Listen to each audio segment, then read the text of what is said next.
आपण सर्वजण अपेक्षा करत होतो का किती मताधिक्य आपलं राहील, असा विचार आपण करत होतो का किती जादा काही बेरजा हे सगळं काही चाललेलं होतं. बेरजा वजाबाक्या गुणाकार सगळं झालं आणि एक धक्का आपल्या सगळ्यांना निश्चितपणे बसला, हे काही नाकारता येणार नाही. या धक्क्यामध्ये खरं म्हणजे अनेक गोष्टींना विचार करायला भाग पाडणारा अशा प्रकारची ही गोष्ट आहे. अनेक गोष्टींचा या निमित्तानं सांगोपांग विचार हा आपण केला पाहिजे आणि म्हणून आजची ही बैठक मी कार्यकर्त्यांच्या चर्चेसाठी ही बोलवलेली आहे.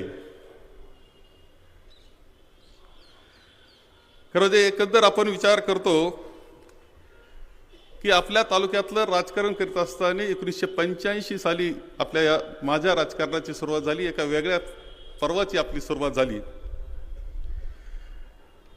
आणि यामध्ये सगळ्यात महत्त्वाची गोष्ट कोणती असेल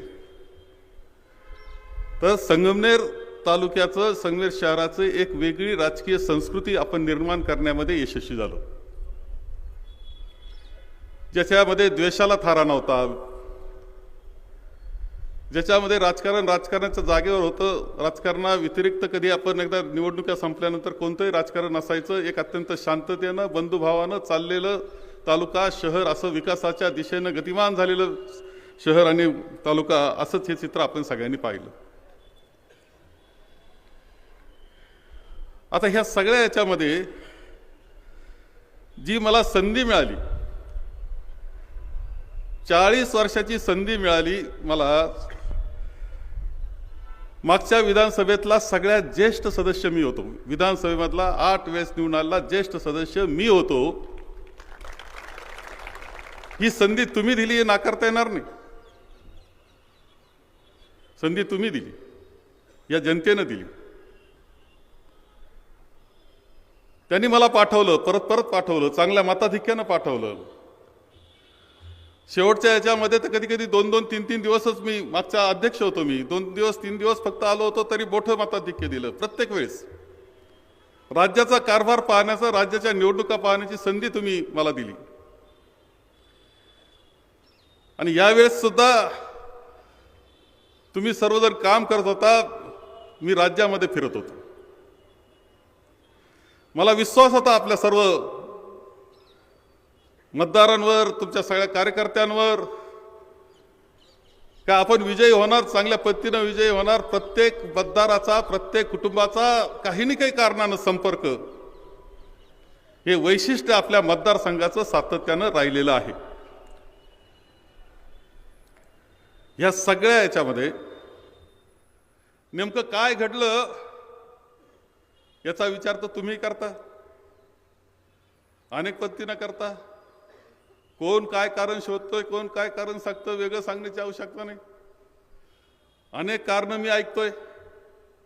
मी 2 दिवस थांबलो. त्या 2 दिवसामध्ये तर मी कदाचित 3 दिवस होतो. पहिले 3 दिवसामध्ये काही हजार लोकांना भेटलो. राज्यातूनही खूप लोक येत होते, तुम्ही सगळे येत होते. प्रत्येकजण काही ना काही सांगत होता. मी सगळं ऐकून घेतलेलं आहे. आपल्याला मुख्य कारणावर जावं लागेल, कारणाचा शोध घ्यावा लागेल, जे कारण असतील ते दुरुस्त करावं लागेल. ही वस्तुस्थिती या निमित्तानं सांगतो आणि ती जबाबदारी माझी आहे. ते सगळं दुरुस्त होईल, दुरुस्त करू. असेल ते दोष निश्चितपणे पारखून घेऊ, असेल ते दोष दूर करण्याचा प्रयत्न करू. परंतु हे सगळं करत असताना एक वाटचाल जी झाली तिचा मागोवा घेणं सुद्धा मला आवश्यक वाटतं. खरं म्हणजे 40 वर्ष सामाजिक राजकीय जीवनात मी काम करत असताना मला राज्याच्या पातळीवर काम करण्याची संधी मिळाली. पहिले वर्ष 15 वर्ष आमदार म्हणून मी काम केलं. 99ला मी राज्यमंत्री झालो. मी म्हटलं असतं, आग्रह धरला असता तर मंत्रीपद मिळणं काही अवघड नव्हतं. मी सिनियर आमदारामध्ये होतो. 4थी टर्म सुरू झालेली होती. परंतु पाटबंधारे खातं मिळणार नाही असं वाटल्यानंतर मी राज्यमंत्री झालो. डॉक्टर पद्मसिंह पाटील कॅबिनेट मंत्री होते, सिनियर होते. त्यांचा पालकमंत्री उस्मानाबादचा झालो. आणि सगळ्यात महत्त्वाचं काम त्या कालखंडामध्ये काय झालं असेल तर आपल्या निळवंड्या धरणाला गती देण्याचं काम त्यावेळेस आपण केलं. दुसऱ्या दिवसाची बैठक आहे. दुसऱ्या दिवसाच्या बैठकीनंतर निळवंड्याच्या गती त्यात पूर्णपणे दिली.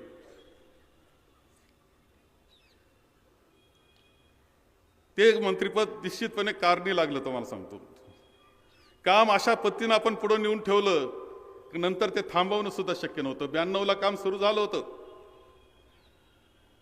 माननीय पवार साहेब होते त्यावेळेस, सुधाकरजी नाईक साहेब याच बिल्डिंगच्या उद्घाटनाकरता आले होते. त्यावेळेस आपण आग्रह केला होता, त्यांनी चांगली मदत केली. आम्ही सगळेजणांनी भूमिपूजन केलं. परंतु 95ला सरकार बदलल्यानंतर 99 पर्यंत किती काम झालं याचा मुद्दाम पहा. 99 नंतरचा प्रत्येक दिवस मोजा, तुम्हाला कामाला गती आलेली दिसल्याशिवाय राहणार नाही. राज्याचा कृषी मंत्री झालो. राज्याचा कृषी मंत्रीपद हे खरं तर विलासराव देशमुख साहेब मला म्हटलं होतं मुख्यमंत्री म्हणून, बाळासाहेब तुम्हाला कोणतं खातं पाहिजे? मी म्हणलं मला कृषी खातं पाहिजे, मला शेतकऱ्याचा मंत्री व्हायचंय. माझं स्वप्न आहे जीवनात एकदा कृषी खातं घ्यायचं.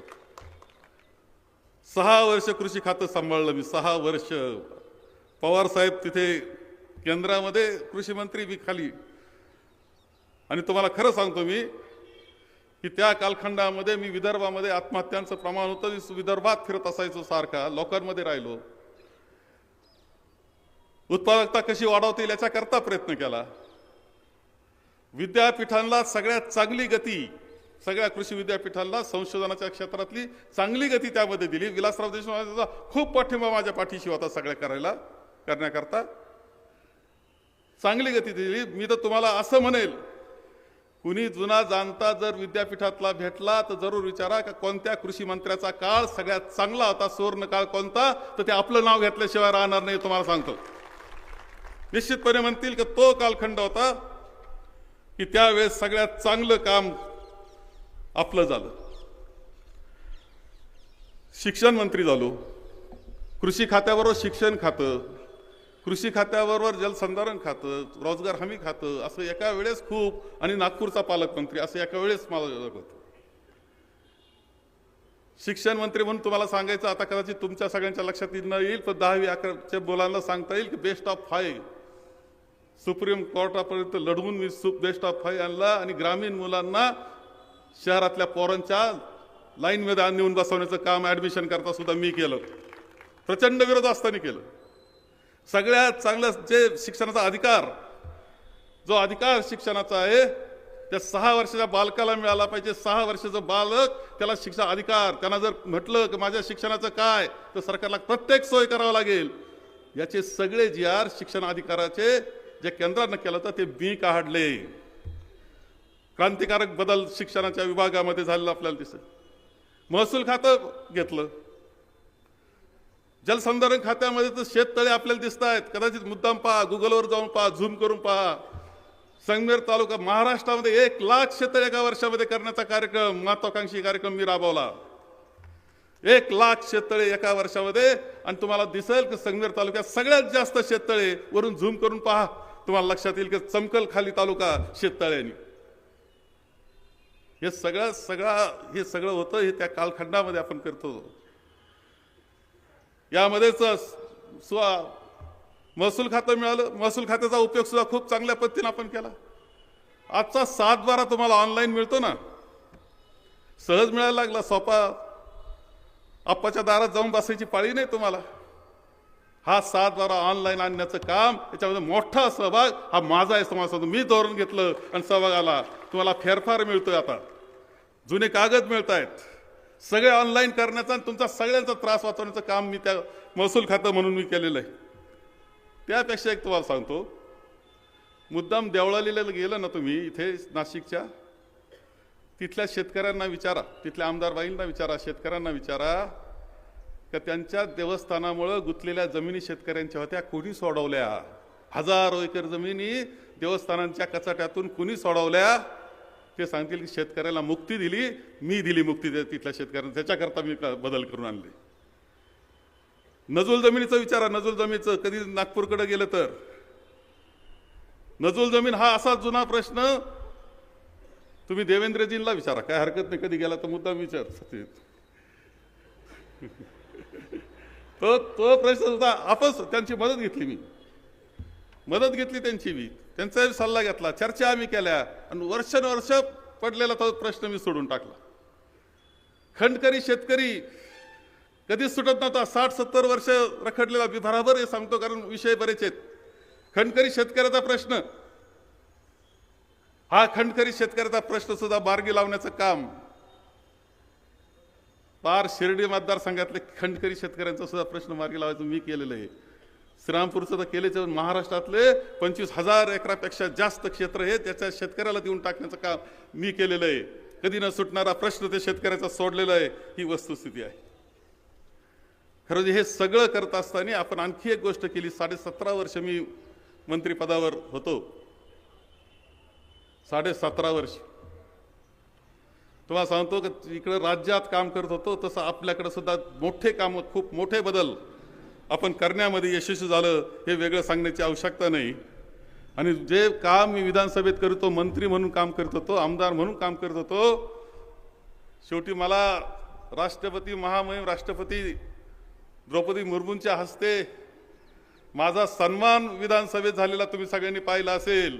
तेव्हा कमिटी सगळी दुसरी होती, सन्मान माझा होत होता. 18-19 सालच्या मी केलेल्या कामाकरता माझा सन्मान होत होता की मी विधानसभेमध्ये जे काम केलं त्यावेळेस केलं होतं. मला देशाची जबाबदारी कधी कधी दिली होती. गुजरातची निवडणुकीचा सगळे उमेदवार ठरवण्याची जबाबदारी, गुजरातच्या काँग्रेस पक्षाचे सगळे उमेदवार ठरवण्याची जबाबदारी माझ्यावर होती. आणि ती जबाबदारी सुद्धा सगळ्यात चांगल्या पद्धतीनं उमेदवारांची निवड अशी झाली जसे अखिल भारतीय काँग्रेस कमिटीनं मानलं. ती जबाबदारी म्हणजे यशस्वी रीतीनं पार पडली. तुम्हाला सांगतो, सरकार फक्त 5-10 त्यावेळेस गडबड तिथं झाली. 2017ची गोष्ट आहे. हिमाचल प्रदेशमधले प्रश्न सोडवण्याची जबाबदारी दिली. आता तर त्यांनी मला वर्किंग कमिटीवर सुद्धा, काँग्रेस वर्किंग कमिटी ज्याच्यात स्वतः सोनियाजी बसतात, ज्यात राहुलजी बसतात, ज्याच्यात खरगे साहेब अध्यक्ष म्हणून बसतात, प्रियंकाजी बसतात, डॉक्टर मनमोहन सिंग बसतात, अशा 20 जणांमध्ये बसवण्याची माझ्यावर मला घेतलं. हा सन्मान केवळ माझा नाही, तुमच्या सगळ्यांचा सन्मान हे लक्षात ठेवलं पाहिजे. तुमच्या सगळ्यांचा सन्मान आहे. संगमनेरचा सुद्धा सन्मान आहे, वेगळं सांगण्याची आवश्यकता नाही. तिथपर्यंत आपण सातत्याने केलेल्या कामामुळे पोहोचलो, हे नाकारता येणार नाही. खरं हे सगळं झालं 40 वर्षाचा कालखंड आहे. शहरामधले अनेक प्रश्न आपण इथले मार्गी लावलेले आहेत. खरं म्हणजे कोणता एक पहा की इथला ह्या सगळ्या प्रश्नांवर सुद्धा जुनी जी पिढी आहे तिला माहिती, इथं जे बसलेले आहे. नवी पिढी आहे ना, तिला नेमकं काय इतिहास, कोणी केलं, कसं घडलं, 1985 साली आपली परिस्थिती काय होती, पाण्याचे प्रश्न कसे होते. भंडारदाऱ्याचं पाणी होतं, पण ते पाण्याचा उचलण्याचा अधिकार तुम्हाला नव्हता. हे तुम्हाला सगळ्यांना माहिती आहे. त्यावेळेच्या सगळ्या मंडळीला तुम्हाला पाणी चोर म्हटलं जायचं. जेव्हा पाणी उचलायचं त्यावेळेस पाणी चोर म्हटलं जायचं, हक्क नव्हता. तुमचे स्टार्टर फोडायचं काम, तुमच्या मोटरी फोडण्याचं काम, SRP 2000 SRP आलं होतं 85 ते 90च्या कालखंडामध्ये. त्यावेळेस असा लढा चालला होता. 2000 SRP आपल्याकडे घुसले होते आणि स्टार्टर तोडा, यांचे कनेक्शन तोडा, याच्याकरता कार्यक्रम चालू होता. नदीकाठच्या सगळ्या मंडळीला विचारा का काय टेन्शन होतं त्यावेळेस, कसा लढा होता.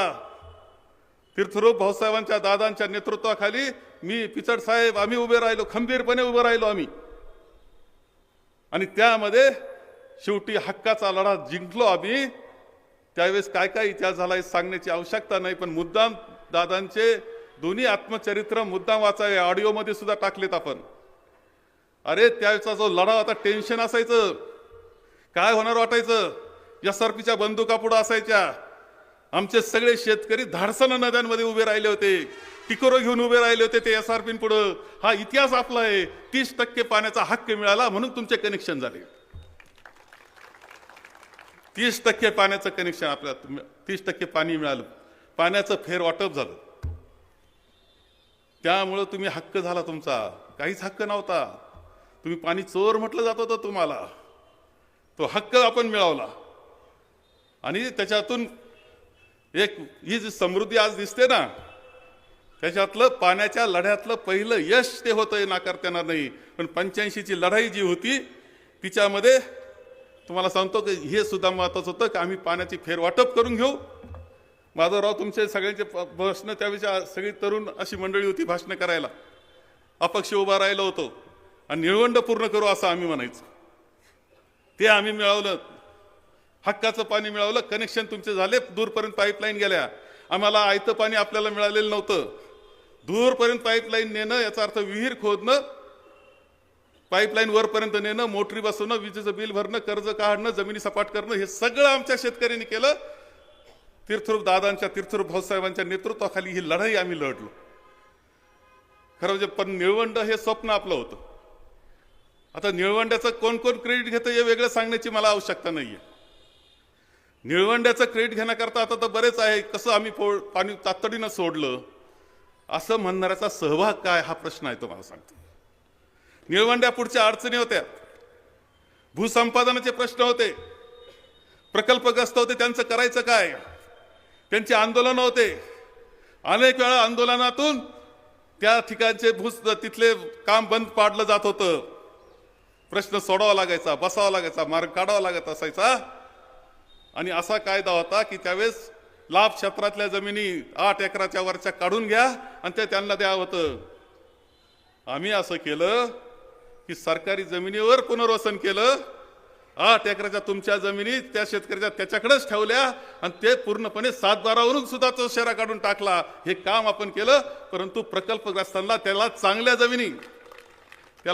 जमिनी, सपाट जमिनी, त्याचं जीवन उभं राहणारं काम हे संगमेर अकोला तालुक्यामध्ये करण्याचं काम आपण केलं.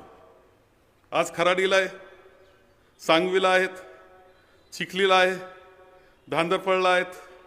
अरे ते माननीय बाळकृष्ण पाटील दातेरांची आपल्याला आठवण येईल की त्यांनी त्यांच्या ती जी सोसायटी होती त्याच्यातून 48 एकर दिली म्हणून अशी खुर्दला बसली आणि सगळे प्रश्न आमचे मिटले. ते धरण पूर्ण करण्याकरता किती अडचणी आल्या एका वाक्यात सांगता येत नसतं. कधी एका वाक्यात सांगता येत नाही किंवा झालं धरण झालं असं म्हटलं तर तेवढं होऊ शकतं. पण धरण होण्याकरता काय काय करावं लागलं हे वेगळं सांगण्याची आवश्यकता नाही. त्याच्यातून तुम्हाला सांगतो, आता ते धरण झालं, पाट झाले, पाटाचं पाणी फिरलं, ऊसाच्या लागवडी चाललेल्या मी काल परवा पाहायला गेलो होतो. जिथं टँकर जायचे तिथं आता ऊसाच्या लागवडी सुद्धा करायला घेतल्या. तो करायला तयारी करतायत आता सध्या. हा बदल केला, पण तो काही अचानक झाला असं नाही. त्याच्यामध्ये रक्ताचं पाणी करून काम करावं लागलंय आम्हाला आणि कार्यकर्त्यांना. म्हणून हे झालं. किती आंदोलनं केले ते वेगळाच विषय. हे काही विसरून चालणाऱ्या गोष्टी नाही. शहरासाठी डायरेक्ट पाईपलाईन आणली आपण. शहराचा 50 वर्षाचा पिण्याचा पाण्याचा प्रश्न सुटला. माननीय विलासराव देशमुख साहेबांचं नाव त्यांनी केलेल्या सहकार्याबद्दल मला त्यांचं घ्यावं लागणार आहे. मी अनेक वेळा ते सांगितलं, परत सांगत नाही. ज्या ठिकाणी प्रवरा नदीला बांध घालायचा होता आम्ही एवढंच म्हणायचो की फक्त 2 फूट बांध घालून त्या उंचीचा. तेवढं पाणी आढळ तर आमच्या शहराचा पाणी प्रश्न सिटल, थोडंसं तुमचं पाणी तुम्हाला परत जाईल. एवढे आंदोलनं केले होते, किती आंदोलन करावं लागले होते. पाणी नव्हतं. पहिलं आपण पाईप टाकला, पिण्याचं पाणी आलं, गोड पाणी. आता 2-3 मजल्यापर्यंत जातंय. गोड पाणी आहे, शुद्ध पाणी आहे. तुमच्या ॲक्वाला भारी पाणी येते, तुम्हाला सांगतो. ॲक्वाला भारी पाणी आहे. शहरामध्ये पूर्णपणे गेलंय, घरोघर गेलेलं आहे. पोटाचे आजार कमी झालेले आपल्या सगळ्यांना त्याच्यामध्ये निश्चितपणे दिसत आहेत. पण हे गेलं. आता पाहतोय आपण, एवढं पाणी गेल्यानंतर जे चित्र आपल्याला दिसतंय, खरं शहराला पाणी मिळालं, त्याची गोडी चांगली आहे. परंतु खरं सांगू का, परवा मध्ये बोलू नका, फटाके वाजवणारे होते ना परवा, ते घरात गेल्यावर आपण कष्टानं केलं आणलेलं पाणी पिलं असेल बरं का. फटाके वाजवणारे घरात गेल्यानंतर जे खाली जेवलं असेल ना, ते जेवणाकरता पाणी आम्ही मेहनत करून आणलं. ते पाणी शेवटी त्याच्यावर शिजलेलं खाल्लंय. अरे घासाबरोबर काही आठवणी करा, कारण की थोडी तर कृतज्ञता ठेवली पाहिजे, संवेदना ठेवली पाहिजे, कृतज्ञता असलीच पाहिजे. ह्या सगळ्या गोष्टी. पण ठीक आहे, त्याच्याबद्दल काही नाही. आता ते लोकशाही आहे, इकडं तिकडं विचार मांडू शकतात, मतं देऊ शकतात, वर हरकत नाही. पण जे केलं ते मान्य करण्याची दानत ठेवली पाहिजे. ती काहींमध्ये दिसत नाही. ही वस्तुस्थिती आपल्याला या निमित्तानं पाहायला मिळते. खरं जे आपला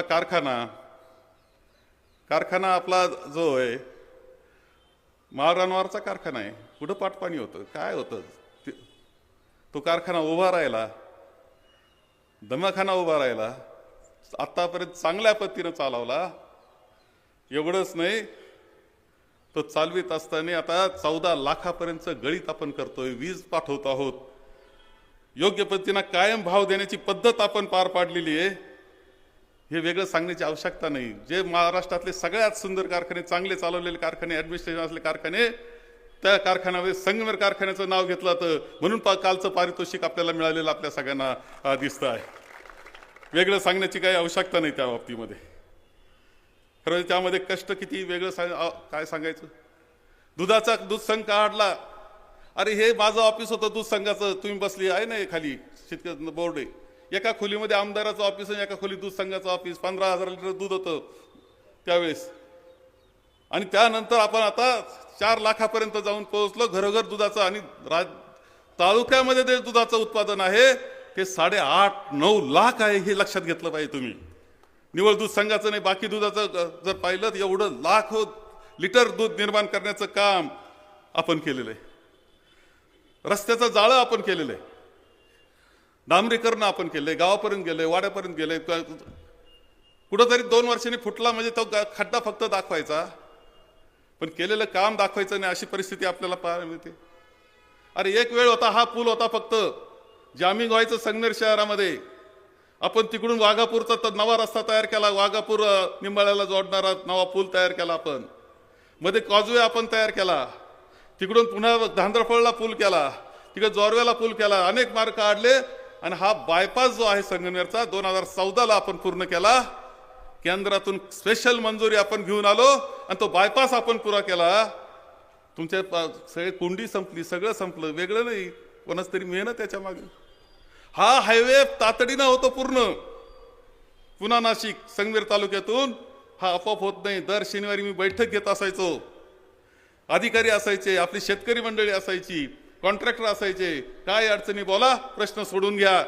धडाधड प्रश्न सुटले. संगमेर तालुक्यातला रस्ता पूर्णपणे नाशिकपर्यंत गेला. त्यानंतर पुढचा वेळ लागला, आपला वेळ लागला नाही, कारण आपण भाग घेत होतो आणि ते प्रश्न मिटवत होतो. हे लक्षात ठेवलं पाहिजे, आपोआप झालेलं नाही हे मला या निमित्तानं सांगितलं पाहिजे. काहीच कसं दिसत नाही, कसा हा हायवे दिसत नाही. अरे इतका सुंदर रस्ता तुमचा, लाईट लावलेला रस्ता, तुम्हाला का दिसत नाही मला कळत नाही. एवढा रस्ता, त्याच्यात त्या बोगनवेल का असताना पण ती कशी सुंदर दिसायला लागली. लाईट कसा सुंदर दिसतं, एसटी स्टँड किती चांगलं आहे. तिकडं पहा आपण प्रांत ऑफिस कसं सुंदर आहे, कशा पद्धतीनं आपलं नगरपालिकेचं ऑफिस आहे, कशा पद्धतीनं आपलं पंचायत समितीचं ऑफिस आहे. तुम्ही नीट पहा, सगळ्या कुठं दिसतं तुम्हाला, कोणत्या तालुक्यात. तहसील ऑफिस, हे ऑफिस, सगळं करण्यामध्ये कुणीतरी पाठीशी असतं. तुम्हाला माहिती का, घरात काही आपोआप होत नाही. कुणीतरी धडपड करतं, प्रयत्न करतं, त्याच्यातून मार्ग निघत असतात आणि त्यातून उभं राहत असतं. हे वेगळं सांगण्याची आवश्यकता नाही. या सगळ्या इमारती उभ्या केल्या आपण, सहकारी संस्था सुंदर पद्धतीनं चालवल्या, बाजारपेठ याच्यामुळं फुलली. वेगळं सांगण्याची आवश्यकता नाही. त्याच्यातून रोजगार निर्माण झाला. सगळ्यात चांगली बाजारपेठ कोणती, सगळ्यात फुललेली दीपावलीची बाजारपेठ कोणती, एकामेकाला विचार. अरे कसा धंदा झाला, संगमेर 1 नंबर नाव घेतला तर संगमेरचा बाजारपेठ सगळ्यात चांगली बाजारपेठ. कशामुळे झाली, कशामुळे विकास झाला, कशामुळे डेव्हलपमेंट झाली, शिक्षण संस्था कशा उभ्या राहिल्या. आपली इंजिनिअरिंग कॉलेज, पॉलिटेक्निक कॉलेज, आदरणीय वसंतदादांचा फोटो मुद्दाम आपण मोठा लावलाय, कारण त्यांनी ते दिलेलं आहे. आपल्याला कुणी जर उपकार केले तर त्याचा उपकाराचं नोंद घेण्याची पद्धत आहे आपली. वसंतदादांचा फोटो आपण पहा. इथले सगळे, आता परत सांगत नाही, पण सगळ्या कॉलेजेसला माझा पाठिंबा राहिला. कोणी काढत असो, विरोधक काढत असलं तरी सही करणारा मी, कारण आपले मुलं शिकणार होते. त्यांना मी नाव ठेवत नाही, ते विरोधात काय ते गेले असतील, पण लेव्हल कधी सोडली नव्हती, हे लक्षात घ्या. त्यांनी विरोध करत असताना सुद्धा लेव्हलमध्ये विरोध असायचा त्यांचा. पण संस्था किती, 10 तर मेडिकल कॉलेज आहे. तुम्ही मोजले का नाही कधी, एवढे मुलं शिकतायत. आज इंजिनिअरिंग कॉलेजला परत काल सन्मान मिळाला टाइम्स ऑफ इंडियाचा. देश पातळीवर यानं सर्वे जो केला, त्याचा आपल्या इंजिनिअरिंग कॉलेज सगळ्यात बेस्ट इंजिनिअरिंग कॉलेज म्हणून आपल्याला हे केलेलं आहे. ह्या शिक्षणाच्या सुविधा, हे डॉक्टर निर्माण होणं, इंजिनियर, घरोघर इंजिनियर निर्माण झाले, जगात जायला लागले. हे कसं जायला लागले, का झालं, हे वेगळं सांगण्याची आवश्यकता आहे का. याच्याकरता मेहनत आहे, चालवणं आहे, ठीक आहे. जिथं करता माणूस चांगला मिळतो तिथं ते प्रपंच पुढे जातो. तसा आपला प्रपंच पुढे गेलेला आपल्या सगळ्यांना दिसलेला आहे. आणि हे सगळ्यात महत्त्वाची गोष्ट या निमित्तानं मी तुम्हाला सांगतोय. आपण पाहतोय की आता पाणी पुरवठा योजना किती मंजूर केल्या आपण. 2.5 वर्षाच्या काळामध्ये जवळपास 700-800 कोटी रुपयाच्या नुसत्या पाणी पुरवठा योजना मंजूर केल्या. त्याला गती देण्याचा प्रयत्न आपण केला. एवढंच नाही, ती यशोधन हे यशोधन उल्लेख केला पाहिजे. मला आज मी सेतू हा प्रकार महसूल मंत्री असताना मी आणला की सगळ्यांना सहज त्यांचे दाखले मिळाले पाहिजे. त्यावेळेस मी सुवर्ण जयंती अभियान राबवलं होतं आणि दाखले सहज देण्याचा उपक्रम घेतला होता. त्या याच्यामध्ये आपण सेतू आपण चालवायला घेतले. सेतूच्या नंतर आपला काय त्रास झाला वेगळा सांगण्याची आवश्यकता नाही. तो त्रास मलाच नाही लोकांनाही झाला. परंतु दाखले देणं असेल, आपले जनसेवक, अरे एखाद्या गरीब माणसाला फोन केला की माझं घरामध्ये आजारी माणूस आहे तर जनसेवक तासाभरात पोहोचतो. एखाद्याने सांगितलं का माझ्या दाखल्याची अडचण झाली तर जनसेवक तासाभरामध्ये पोहोचतो आणि त्याला मदत करतो. ही सिस्टीम पूर्णपणे राज्यात कुठं नाही अशी गरिबांकरताची व्यवस्था ही आपण केलेली आहे, या संगमेर तालुक्यात केलेली आहे. हे सुद्धा आदर्श असं उदाहरण आपल्याला सगळ्यांना सांगता येण्यासारखं आहे. हे सुद्धा मी या निमित्ताने आपल्याला सांगेल. आणि हे सगळं करत असताना तुमचे एवढे रस्त्याचे ठेकेदार हे ह्या सगळ्यांचा विचार करता एक गोष्ट सांगतो, कोणाच्या चहाला निपताळी नाही बरं का आपण. कोणाच्या चहाचा रुपयाचा निपताळी नाही, कोणाचे काही उपकार घेतलेले नाही. एकच म्हणायचं, तुम्ही गुणवत्ता चांगली ठेवा, आम्हाला काही लागत नाही म्हणणारा मी. विचारून घ्या कोणाला कधी त्रास झाला का, कोणत्या व्यापाऱ्याला कधी टोल लावला का, त्याच्याकडून काही वसुली करण्याचा प्रयत्न केला का, वर्गण्या काढण्याचा प्रयत्न केला, कोणाला ब्लॅकमेल करण्याचा प्रयत्न केला का. 40 वर्षाच्या कालखंडामध्ये वावगा शब्द गेला असं माणूस दाखवायचं का वावगा शब्द गेला, चुकीचे शब्द बोलले मी, त्याचं मन दुखावलं, कधी नाही. आपण कोणाचं मन दुखावायचं नाही. तर आपण एक गोष्ट केली, सगळ्यात महत्वाचं काम काय केलं असेल तुम्हाला सांगतो की तीर्थरूप दादा भाऊसाहेबांचं एक वाक्य असायचं, अरे राजकारण कसलं करता तुम्ही, पदाचं राजकारण काय राजकारण असतं का. राजकारण असं असतं की गरीबात गरीब जो माणूस असेल त्याच्या प्रपंचात तुम्ही काय आनंद निर्माण केला, त्याला रोजचं 2 वेळचं कसं मिळतं, त्याच्या मुलं कसे शिक्षण घेतात, ते जर आपण चांगलं केलं तर त्याला खरं राजकारण म्हणतात. हे दादा आम्हाला सांगत असायचे. आणि तसं राजकारण करण्याचा प्रयत्न केला, जास्त गरीब माणूस सुखी करण्याचा प्रयत्न केला, अर्थव्यवस्था सक्षम करण्याचा प्रयत्न केला. हे कोणीही नाकारू शकत नाही, कुणी नाकारू शकत नाही. किती शांतता, सुव्यवस्था, किती आनंद. शहरामध्ये जो यायचा बाहेरचा माणूस, एकाचं मी उदाहरण कायम देत असायचो. एक दिल्लीचा अधिकारी आला होता आणि तो अधिकारी म्हटला का मला भेटायचं. मी भेटलो, म्हटलं काय काम आहे. ते म्हणले मला एकच सांगायचं आहे. त्याची बदली झाली. एकच सांगायचं आहे की आपके संगमनेर में जो सुकून है ना वो कहीं नहीं. जो सुकून आहे, जे आनंद आहे जीवनामधलं सुकून, याचा अर्थ असा की मंदिरात बसणं, शांत चित्तानं आनंदाचं वातावरण अंतःकरणात निर्माण होणं, याला सुकून म्हणतात. तो सुकून संगमनेरमध्ये निर्माण करण्याचा प्रयत्न हा आपण केला. ही वस्तुस्थिती आहे, कोणीही नाकारू शकत नाही. ही एक संस्कृती निर्माण करण्याचा प्रयत्न आपण केला संगमनेर तालुक्यामध्ये आणि संगमनेर शहरामध्ये. हे कोणी नाकारू शकत नाही. निकालांना तुम्ही सगळेजण काळजीत पडले, हे खरंय. काय होणार भीती तुम्हाला वाटायला लागली. कोण काय कारण सांगतोय, कारण इतके. थोडं पाणी पितो. निळवंड्याचं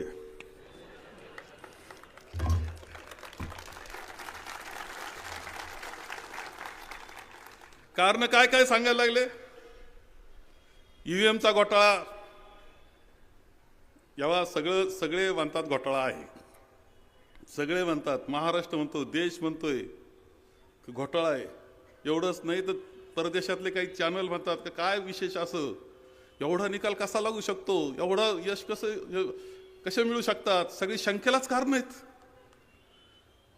एवढे शंकेचे कारण असतात ईव्हीएमचा घोटाळा. त्याच्या बाबतीत काय चौकशा होतील, त्याच्यात गुंतून न पडता आपण आपलं परीक्षण केलं पाहिजे असं माझं मत आहे.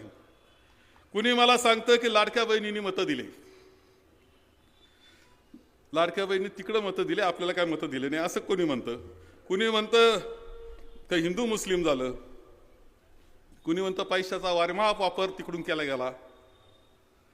खरं म्हणजे काही मंडळींना असं एक जण भेटला आणि तो म्हटला की मला तुम्हाला द्यायचं होतं, पण ते हिंदुत्वाकरता मत मी तिकडं दिलं. खरं म्हणजे मला मुस्लिम धार्जिणे ठरवण्याचा कार्यक्रम करण्यात आला. तशा पद्धतीची प्रसिद्धी केली, तशा प्रकारचे पोस्ट तयार केल्या गेल्या, तशा पद्धतीने पोस्ट सगळ्यांच्या घरोघर नाही, प्रत्येकाच्या मोबाईलमध्ये पोहोचायला लागल्या. नवीन टेक्नॉलॉजी आहे, कोणत्या वयोगटाला कोणती पोस्ट पाठवायची हे सुद्धा आता ठरतं. आपल्याच कॉलेजच्या पोरांमध्ये, आपल्या घरातल्या पोरांमध्ये त्या तशा अशा पोस्ट गेल्या की ज्याच्यातून त्यांचे माथे भडकतील. आमच्या भगिनींकडे अशा पोस्ट गेल्या की त्यांना चीड निर्माण होईल. अशा विशिष्ट याला पोस्ट अशा पाठवल्या गेला, इतका भडकपणा करण्यात आला आणि बऱ्याच मंडळीचं मन बदललं का अरे हा खरं काहीतरी चुकतंय, काहीतरी झालंय. आणि त्याच्यातून असं दाखवलं का मी मुस्लिम धार्जिण आहे. एक गोष्ट सांगतो, एक खरं आहे की माझी जी पद्धत आहे राजकारणाची, त्या राजकारणाच्या पद्धतीमध्ये सगळ्या समाज घटकांना घेऊन जाण्याची जबाबदारी ही माझी आहे. आमदार म्हणून, पालक म्हणून मी मानतो. तुम्हाला लक्षात येईल सगळ्यांना, प्रत्येक समाज घटकाकरता आपण काम करतो, त्याच्याशी प्रेमाचं नातं ठेवतो. हा हे आहे मी हिंदू लावतो. हे काय बांधलंय गणपतीच्या वेळेस एकाने माझ्या मला आनंद आहे, त्याचा मला अभिमान आहे, पण मी दुसऱ्याचा द्वेष करीत नाही, त्यांचा आदर करतो, हे लक्षात ठेवायला पाहिजे. अरे आपण समाज घटकातले जे निराळे समाज आहेत, त्या समाजाच्या प्रत्येक समाजाला स्थान देतो, मानाचं स्थान देतो, कौतुकानं त्याचं कौतुक करतो. तू चांगला कार्य करताय, चल कर काम म्हणणारे आपण आहोत सगळ्या समाज घटकांना. अरे कोणाला आठवणार नाही, आपल्या कुंभार समाजाची ओबीसी महिला सुनंदाताई जोरवेकर कुंभार समाजाची बिचारी गेली. मी त्या आमच्या निशाताईचं चांगलं काम चाललं होतं, निशाताई कोकणीचं. तिला म्हटलं तू थांब बाई, तू चांगलं काम करते, थांब. म्हटलं मला त्या सुनंदाताईला कुंभार समाजाच्या का ओबीसी महिलेला मला करायचंय का सभापती. तिनं सुद्धा चांगलं काम करून दाखवलं. कुणी विचार करता का तुम्ही बाकी ठिकाणी पहा काय असती स्थिती. प्रत्येक घटकाला आपण संधी दिली, ओपन याच्यात आपण उभं केलं. कधी कधी रागवले काही माणसं का कसं काय असं करतायत, ओपन याच्यात हा समाजाचा कसा. म्हणलं काही नाही, इथं समाज विमाज काही नाही, सगळ्यांनी मतं द्यायचे, दिले मतं, प्रचंड मताधिक्याने निवडून दिलं.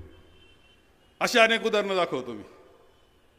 तेव्हा हे करतो आपण. एक वेगळं असं वातावरण आपण या संगमेर तालुक्यात निर्माण केलं की तिथं भेदभावाला जागा नाही, जिथं सगळे एकत्र असतात, बंधुभाव असतो, हे वातावरण निर्माण करण्याचं काम आणि त्यांच्यामध्ये आत्मविश्वास निर्माण करण्याचं, छोट्या छोट्या घटकामध्ये आत्मविश्वास निर्माण करण्याचं काम आपण केलं. खरं म्हणजे या सगळ्या याच्यामध्ये ज्यावेळेस मुस्लिम समाजाचा विषय येतो तो मुद्दाम बोललं पाहिजे. बोलण्याचं मी ठरवलं, याला कारण असं आहे की फारच विष पेरण्याचा कार्यक्रम मोठ्या प्रमाणावर आपल्यामध्ये केलेला आहे, हे मी नाकारत नाही. मला सांगा की 85च्या अगोदरचं संगमनेर कसं होतं, काय प्रसिद्धी होती संगमनेरची. दंगलीचं शहर म्हणून प्रसिद्ध होतं. दंगलीचं शहर म्हणजे संगमनेर, सतत दंगली चाललेलं शहर. 85 नंतर मी आमदार झाल्यानंतर कधीच दंगल झाली नाही. याला कारण असं की आम्ही दोन्ही समाजामध्ये बंधुभावाचं वातावरण निर्माण करण्यामध्ये यशस्वी झालो. मग त्यांना हे कसं दिसत नाही, माझ्यावर आरोप करणाऱ्यांना हे कसं दिसत नाही की यांनी अरे 40 वर्ष बंधुभावाचं वातावरण ठेवलं, दंगली होऊ दिलं नाही, वातावरण चांगलं ठेवलं, व्यापार एकमेकाचा वाढत गेला, एकमेक जायला लागले. हे निर्माण करण्यामध्ये काही कष्ट असतात, ते नाकारता येत नाही. हे का दिसलं नाही. आपण काय आता काय संगमनेरमध्ये कमी केलं होतं. तीर्थक्षेत्राच्या विकासामध्ये कुठं खांडगाववाले बसले असतील कुठेतरी. खांडगाव पहा, रामेश्वर पहा, कोणतेही तीर्थस्थानं आपले पहा, सुंदर तीर्थस्थानं, सगळ्यात चांगले महादेवाचे याचे तीर्थस्थानं आपण निर्माण केले. मोठा मोठा निधी आणून, मध्यंतरी काही निधी सतीशनं सुद्धा आणून दिला. सुंदर तीर्थस्थान आहे. माझ्यावर आरोप करणाऱ्याला हे का दिसलं नाही की एवढे सुंदर तीर्थस्थानं आम्ही निर्माण केले, त्याच्याकरता प्रयत्न केले, हे त्यांना का दिसत नाही. गणपती उत्सव आपला गणपती उत्सव एवढा सुंदर पद्धतीनं होतो. डॉक्टर आम्ही कदाचित 100 दुर्गा, आपण 100 आरत्या केल्या असतील. प्रत्येक ठिकाणी गेलो, त्यांच्या मंडळाचा कार्यकर्त्याच्या पाठीवर शाबासकी थाप दिली. याच्या पलीकडे जाऊन तुम्हाला एक गोष्ट सांगतो की रंगार गल्लीमध्ये असलेला मानाचा गणपती सोमेश्वर गणपतीच्या मंडळामध्ये तो प्रथम निघतो. 25 वर्षापूर्वी मी सुरुवात अशी केली की तो मानाचा गणपती सकाळी 7ला आम्ही तिथं जातो, सकाळी 7 वाजता, आणि न चुकता मी सकाळी 7ला तिथं पोहोचलेलो आहे. कुणी बसलेत का नाही इथं रंगार गल्ली तिकडं लांब बसले, किशोर पवार बसलेले. किशोर, सकाळी 7ला असतो की नाही मी? तुम्ही तर रात्रभर जागेच असता, पण मी सकाळी 7ला तिथं हजर. तिथं महादेवाचं जे तीर्थस्थान आहे त्याची पूजा, त्यानंतर गणपती 8 वाजता तप गणपती सुरू. त्याच्यामध्ये कोणताही गुलाल नाही, कोणता गुलाल नाही, चुकीचं काही नाही. तो कोणता आता डीजे का काय ती भानगड नाही. एवढंच नाही तर सन्मान करीत, सगळ्या समाजात सन्मान करीत तो गणपती मानानं निघतो, सन्मान घेत निघतो, सगळ्यांकडून सन्मान घेत निघतो. ही 25 वर्ष सातत्यानं चालवलेली परंपरा, अरे ही का तुम्हाला माझी दिसली नाही? हरिनाम सप्तेचं व्रतात गावगाव जाऊन हजेरी लावणारा मी आहे, तिथं महाराजांचा सत्कार करणारा मी आहे. त्याच्यामध्ये माझं हिंदुत्व तुम्हाला नाही दिसलं. एवढंच नाही तर त्या वारकरी संप्रदायाच्या ज्या परंपरा आहे त्याचं पूर्ण पालन आम्ही करतो, त्यामध्ये तुम्हाला आम्ही दिसलो नाही.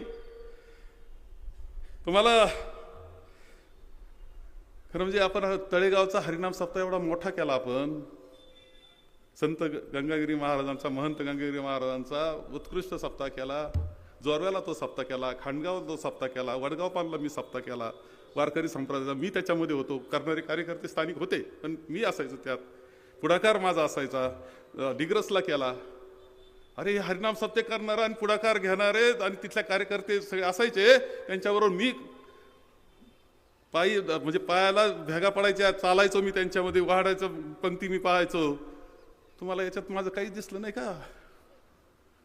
तुम्हाला हे दिसलं नाही माझं? एवढंच नाही तर तुम्हाला सांगतो की संभाजी महाराज, आता खरं म्हणजे संभाजी महाराजांचं नाट्य आणि संभाजी महाराज, खरे संभाजी महाराज दाखवण्याचं काम मी केलं रे, तुम्हाला नाही जमलं कोणाला.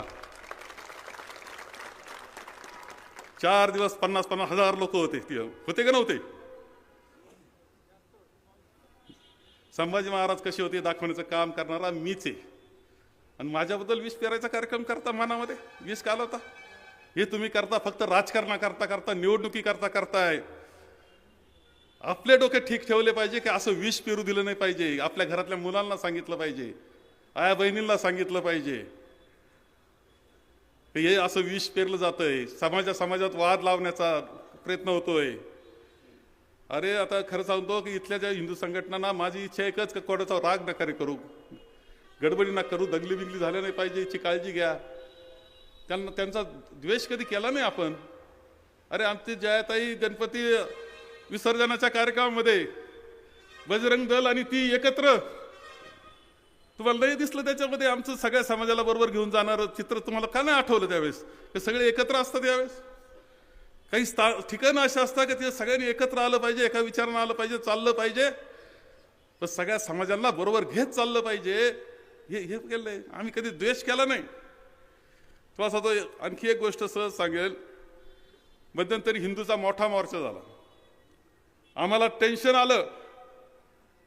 काही मंडळीचा, तुमचं नव्हतं संगमेरवाल्यांचं, काही मंडळीचं होतं का संगमेर तालुक्यात दंगली कशा घडतील याचा प्रयत्न करण्याचा प्रयत्न काही लोकांचा होता. नाकारता येत नाही. तुमचं स्वास्थ्य बिघडवायचं होतं, त्याच्याकरता धडपड त्यांची चालली होती. कोणाची मॅनेजमेंट होती मुद्दाम तपासून पहा. तेव्हा त्याच्यात आपले शहाणे सुरते सगळे माणसं होते की शांततेनं पार पडलं, मी नाकारत नाही. समनापूरला एक घटना घडली.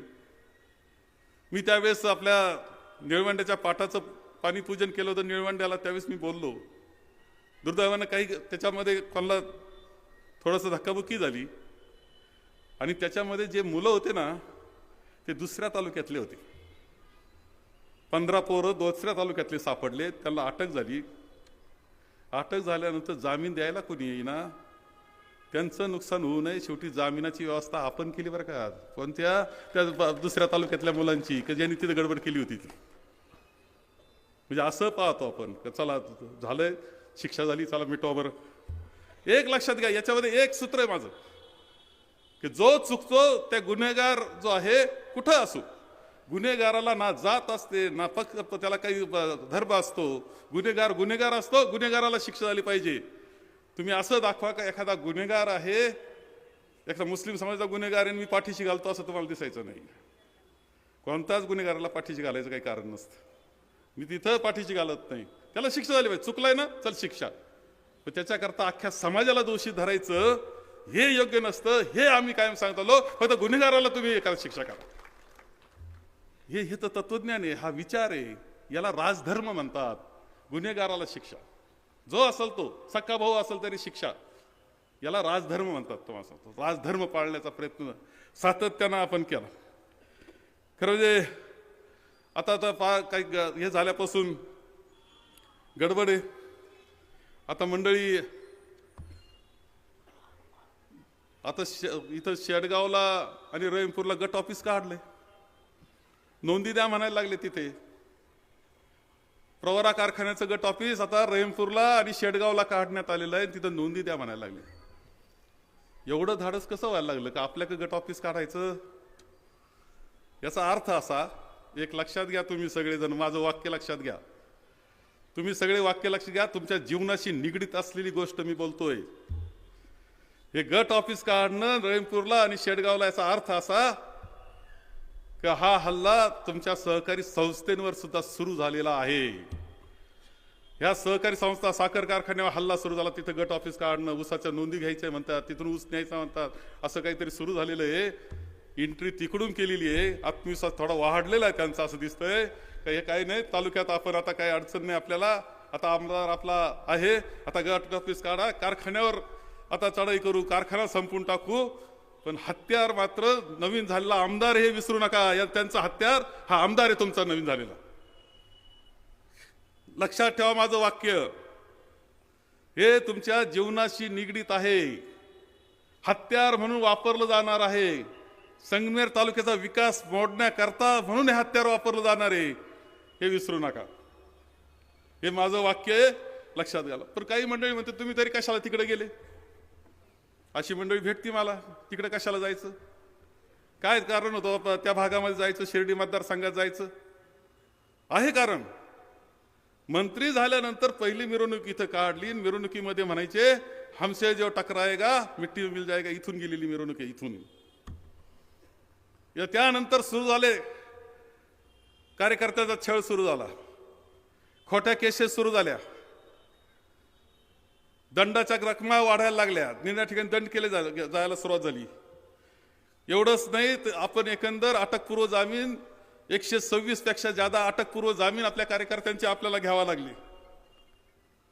माझ्या मते हे बी काही निमूटपणे सहन केलं पाहिजे का? कार्यकर्त्याच्या अन्नात, कामगारांच्या अन्नात माती घालायचं काम त्यावेळेस झालं, त्यावेळेस मी ते निमूटपणे सहन केलं पाहिजे? तुमचं म्हणणं आहे का निमूटपणे सहन केलं पाहिजे? मग मला कारण सांगायला पाहिजे का दुसरा काय पर्याय आहे? जे म्हणतात ना त्यांनी मला कारण सांगितलं पाहिजे का दुसरा काय उपाय होता ज्यावेळेस ते अशा पद्धतीनं तालुक्यामध्ये लोकांना त्रास. सरपंच उपसरपंच किती लोकांवर त्या खोट्या केसेस टाकल्या, सरपंच उपसरपंच त्यांच्या काढून घ्यायचा प्रयत्न केला. तुम्ही पहा तालुक्यामध्ये, आपण मंत्री होतो, आपण असे उद्योग कधी केले का?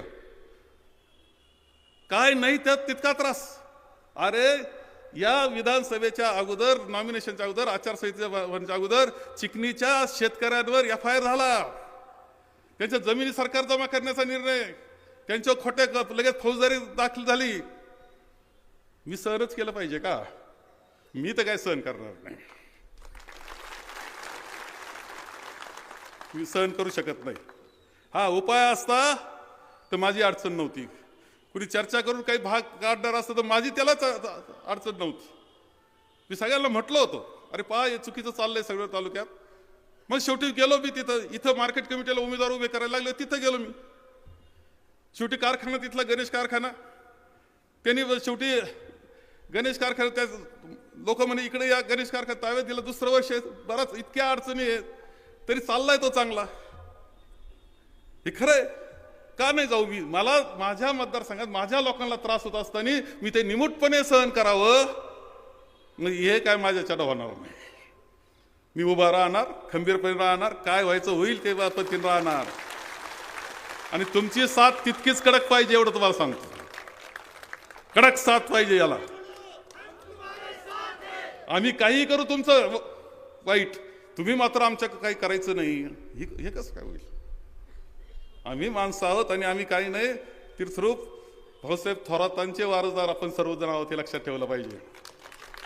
त्या पद्धतीनं आपण चाललं पाहिजे. आणि म्हणून कुणी जर म्हणत असेल का कशाला तिकडे जात बसले, अजून काही जण म्हणतो काय गरज होती, काहीच माहित नाही. किती त्रास झाला लोकांना माहित नाही, किती जणांच्या अन्नात माती कालवली, किती जणांचे काय त्रास झालाय, किती अँटिसिपेटरी बेल घ्यावं लागलेत कितीला. आज अँटिसिपेटरी एक बेल घेतला मी, अटकपूर्व जामीन आज घेतला, आज सुद्धा एक. मी काय केलं पाहिजे? मी लढायचं नाही. संगमेर तालुका असा ल्याचा प्याचा नाहीये, आपलं वेगळं वैशिष्ट्य आहे. आपण ते त्या पद्धतीने चालणार आहे. आम्हाला त्रास झाला आम्ही लढणार आहे, हे नक्की. कोणत्याही त्रासाला आणि तुमच्या धमक्याला भीक घालणारे आम्ही नाही, हे स्पष्टपणे तुम्हाला सांगतो. एक लक्षात ठेवा. आता काही दंड ठोपतून चाललाय कार्यक्रम, असा काय ना असा काय काय काय. पहा संगमेर तालुक्याची जिरवली का नाही, संगमेर तालुक्यात केलं का नाही साध्य. तुम्ही दंड ठोपतो म्हणाल, देश राज्यातलं आम्हीच केलं म्हणाल, काय पद्धत. आम्ही विजयी झालो अनेक वेळा, दुर्दैवानं चांगलं नाही. कारण काय असेल तर खरं म्हणजे मी तुम्हाला वाईट वाटू देऊ नका, तुमचा आणि माझा गाफीलपणामुळे हा त्रास झाला, एवढं लक्षात ठेवा. मी तुमच्यावर विश्वास ठेवला, राज्यावर फिरत राहिलो, तुम्ही म्हणले झालंच विजय, आता काय राहिलं नाही. सगळं दुरुस्त करायचंय, सगळं दुरुस्त करायचं, लक्षात ठेवा. सगळं दुरुस्त करायचंय, व्यवस्थित झालं पाहिजे, ते व्यवस्थित दुरुस्त करायचंय. तेव्हा कोणतंही राजकारण जे असतं ना, तुम्हाला किती मोठा आमदार व्हा, खासदार व्हा, मंत्री व्हा, नाही तर मुख्यमंत्री पंतप्रधान व्हा, जनता ज्याच्या पाठीशी तो समर्थ असतो. मला खात्री आहे की ज्या पद्धतीनं झालं इलेक्शन त्याच्यामध्ये जनता माझ्याच पाठीशी, आणि आपणच समर्थ राहणार आहेत. गडबडून जायचं काही कारण नाही, तुम्हाला सांगतो, खरं सांगतो. घाबरून जायचं काही कारण नाही. एका ठिकाणी त्रास झाला तर 1000 तिथं उभं राहायची तयारी आपण ठेवा. वेळ प्रसंगी रस्त्यावर जायची पाळेल तर रस्त्यावर जायची तयारी ठेवा. एक लक्षात ठेवा तुम्ही, सगळ्यात महत्वाची गोष्ट, तुमचं जे राजकारण आहे संगमेर तालुक्याचं, तेव्हा मी तिकडे जातो ना, सांगितलं तिकडे जातो, पण चांगलं करायला जातो, का वाईट करायला कधी गेलो नाही अजून. चांगलं करायला जातो, भावना चांगली आहे, माणसं आहे, शेवटी माणसं येते, कोणाला त्रास नाही, चांगलंच करतो मी. जे इकडं चांगलं आहे ते तिकडं देण्याचा प्रयत्न मी करतो. जे ॲडमिनिस्ट्रेशन कारखान्याचं आपलं आहे ते गणेशला चालवलं, चांगला कारखाना चाललेला आपल्या सगळ्यांना दिसतो. नाही तर गणेश आणि तनपुरे कारखान्याचं काय झालं राहुरीच्या, तुम्हाला वेगळं सांगण्याची आवश्यकता नाही. आणखी बोलायच्या वेळेस ते मी बोलता येईल, आणखी पाहू काय करायचं. पण एक तुम्हाला सांगतो की आपलं फाउंडेशन आहे ना राजकारणाचं, ते बिलकुल मजबूत आहे, लक्षात ठेवा. कॉन्क्रीट आहे, पक्का कॉन्क्रीट फाउंडेशन आहे आपलं. वर थोडं हल्लं असेल, फाउंडेशन हल्लेलं नाही. आपलं फाउंडेशन बिलकुल हल्लेलं नाहीये. आणि प्रत्येक फाउंडेशनाचे खांब तुम्ही आहे, सगळे लक्षात ठेवा, वरचे खांब तुम्ही आहे. फाउंडेशन पक्क आहे आणि पक्कच राहणार.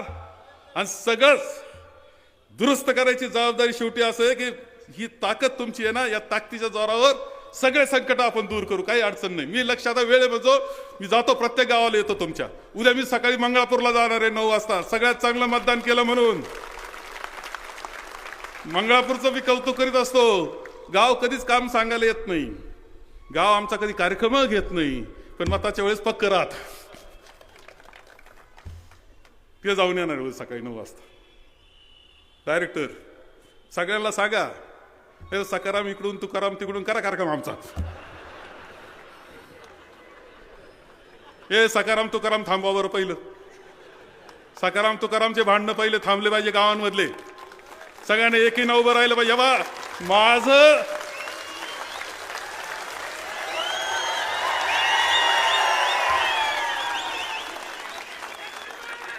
माझं व्यक्तिगत काय नुकसान होणार रे, काय नुकसान होणार रे. माझं काय नुकसान होणार आहे? माझ्या गरजा तुम्हाला माहिती आहे का? संध्याकाळी अर्धीच ज्वारीची भाकर खातोय. माझं नाही तुम्हाला सांगतो. त्या दिवसाचं उदाहरण सांगतो मला. त्या दिवशी मी ज्यावेळेस मतमोजणी झाली आणि मी ऐकलं, मला फार काही वाटलं नाही. मी म्हटलं असं आहे की 40 वर्ष आमदारकी केलेली, 40 वर्ष आमदारकी, फार थोड्यांच्या नशिबात येते ती आमदारकी 40 वर्ष, आणि सरलाट पद्धतीनं आणि प्रचंड मताधिक्यानं विजयी होत केलेली आहे. मला परत असं वाटलं की अरे आपण काम जे केलं ना, राज्यात सुद्धा चांगलं देखणं काम केलं. राज्यातला कोणी माणूस नाव ठेवणार नाही एक सोडून. आणि त्यांना म्हटलं होतं तुलना करायला कधी या, म्हटलं नाही 5 वेळा नाही आले. कोणी नाव ठेवणार नाही तुम्हाला एवढं सांगतो. मला चांगलंच काम म्हणतील, कुठेही गेलं तर नावच कौतुकानं घेतील असं काम राज्यामध्ये माझं झालं. मंत्रालयामध्ये पहा कसं काम, कोण काय म्हणतंय, अधिकारी काय म्हणतात ते पहा, थेटपर्यंत फार शेवटचा अधिकाऱ्यापर्यंत विचार करा. चांगलं काम झालं. देशाच्या पातळीला संधी मिळाली, देशाच्या पातळीला जिथं संधी मिळाली तिथं चांगलं काम केलं. तुमचं जर सगळ्याच कामं हे निळवंड असतील, हे असतील, रस्ते असतील, सगळं, आणि तुमच्या दैनंदिन जीवनामध्ये, अरे मी मंत्री होतो, सगळ्यात ज्येष्ठ मंत्री होतो, महसूल मंत्री होतो, सगळ्यात सिनियर आमदार होतो, पण इथं असलो ना एखाद्या दिवशी आणि लग्न गरीबाचं असलं ना तर पोहोचल्याशिवाय राहणार नाही बरं का त्या दिवशी.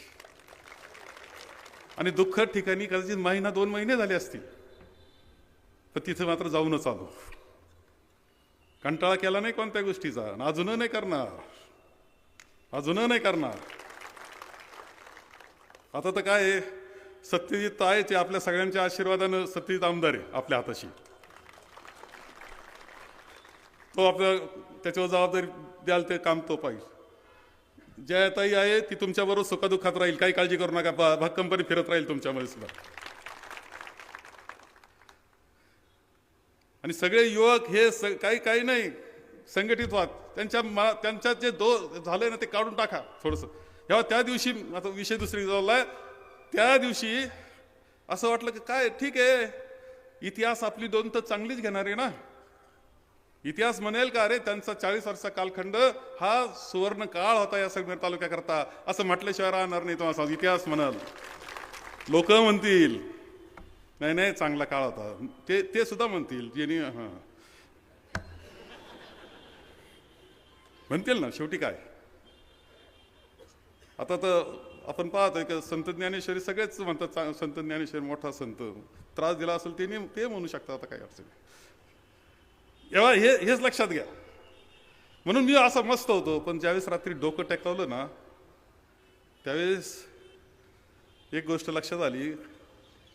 एखादा बाप असतो आणि तो विचार करतो की आपण एवढं कमावलं, हे वैभव तयार केलं, हे सगळं केलं, पण आपण गेल्यावर पुढं काय होणार या वैभवाचा असा विचार तो करीत असतो. बरोबर आहे ना?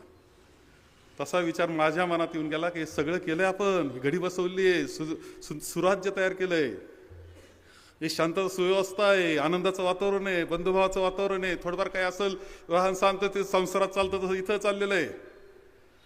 एवढ्या संस्था चांगल्या चाललेल्या आहे, बाजारपेठ माझी फुललेली आहे, प्रत्येक माणूस सुखी आहे करण्याचा प्रयत्न आपण केलेला आहे, अर्थव्यवस्था चांगली केली आहे, हे केलंय.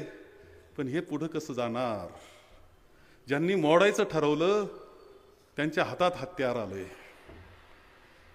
आणि मग मात्र मला थोडीशी काळजी वाटून गेली, खरं सांगतो रात्री, की जे उभं केलं ते टिकवायची जबाबदारी सुद्धा आपली आहे. आणि अजून भक्कम तब्येत चांगली आहे, 18 तास काम केलं, अडचण नाही, मी तुमच्याबरोबर काम करायला तयार. पण काम आता तुम्हाला करावं लागेल, हे सांगतो, तुम्हाला करावं लागेल हे काम. आणि हे टिकवायची, ही घडी टिकवायची, आपल्याला ही व्यवस्था टिकवायची, इथलं राजकारण चांगलं टिकवायचंय, सुव्यवस्थेचं राजकारण करायचंय, द्वेषाचं राजकारण करायचं नाही, अर्थव्यवस्था चांगली करायची, सुख गरिबाच्या घरी आणखी चांगल्या पद्धतीनं आनंद निर्माण करण्याचा प्रयत्न करायचा आहे. तुम्हाला निळवंड्याचं पाणी दिलं पण अजून काम राहिलं बाकी. ते म्हणजे पाणी उतारा का गेलंय, चढाचं काय, हा प्रश्न सगळ्यांचा होता. मी होतो 5 वर्ष त्याच्यावर काम करीत होतो, पाणी परवानग्या घेत होतो, कशा पद्धतीने चढावरचे जे राहिले त्यांना पाणी देता येईल याचा विचार करीत होतो, प्लॅन त्याचा तयार करीत होतो. मला काळजी वाटून गेली आता काय होणार याची. पण ते आपल्यालाच करावं लागेल, हे तुम्हाला सांगतो, दुसरा कोणी करू शकत नाही. पाणी पळवायचा कार्यक्रम झाला नाही म्हणजे मिळवली, ती काळजी घ्यावं लागेल. होऊ शकतं, लक्षात ठेवा. म्हणजे तुम्ही आता कशा कशा करता वापर होईल सध्या आपल्याकडच्या राजकारणात सांगता येत नाही. पाणी सुद्धा पळवलं जाईल, काही होऊ शकतं. परंतु हे सगळ्यांना पाणी देणं हे जे माझं स्वप्न होतं, मी फुललेला तळेगाव भाग पाहत होतो, हॉर्टिकल्चरना फुललेला सगळा तळेगाव भाग, त्याच्यावर आधारित इंडस्ट्री, काही नाही, ते स्वप्न पाहत होतो मी. आज अडचणीत आहे मी आज अडचणीत आहे का ते स्वप्न माझ्या हातात पूर्ण करायचे नाही नसले तरी आपण सगळे मेहनतीनं चळवळीनं ते स्वप्न पूर्ण केल्याशिवाय राहणार नाही, ही ग्वाही तुम्हाला देतो मी. तुम्हाला त्यांना काही वाटत असो तळेगाव भागात, आता ते काय झाले, अहो ते काय लाटा आल्या मला माहित नाही, पण निळवंड वाहून गेलं त्याच्यात. पण जाऊ द्या, काही हरकत नाही. तेव्हा कधी कधी आपण मोठं मन सोडून द्यायचं आणि कामाला लागायचं. पुन्हा त्या पद्धतीनं आपल्याला काम करावं लागणार आहे आणि जास्तीत जास्त चांगलं काम आपल्याला करावं लागणार आहे. एक गोष्ट लक्षात घ्या की एका गोष्टीबाबतीत मी तुम्हाला सगळ्यांना सांगितलं होतं की या निवडणुकीमध्ये एक नवीन पद्धत येणार आहे आणि ती म्हणजे बदनामी करण्याचा. त्याच्याकरता काही एजन्सीज त्यांनी हाताशी धरलेले आहेत. त्या एजन्सीज व्हिडिओ तयार करतात, त्या ठराविक लोकांचेच त्यात व्हिडिओ घेतात, ते ठराविक लोक बोलतात आणि आपली बदनामी करण्याचा कार्यक्रम करतात. इलेक्शनच्या अगोदर सांगितलं, ते इलेक्शनमध्ये झालं. चन्नापुरीचा व्हिडिओ तुम्ही सगळ्यांनी पाहिला. अजूनही तो थांबलेला नाही, अजूनही थांबलेलं नाही बरं का, ते अजूनही चालू आहे. अजूनही नवीन नवीन माणसाच्या मुलाखती. आता कसं झालंय, बरेच बिळातूनच साप बाहेर आलेत.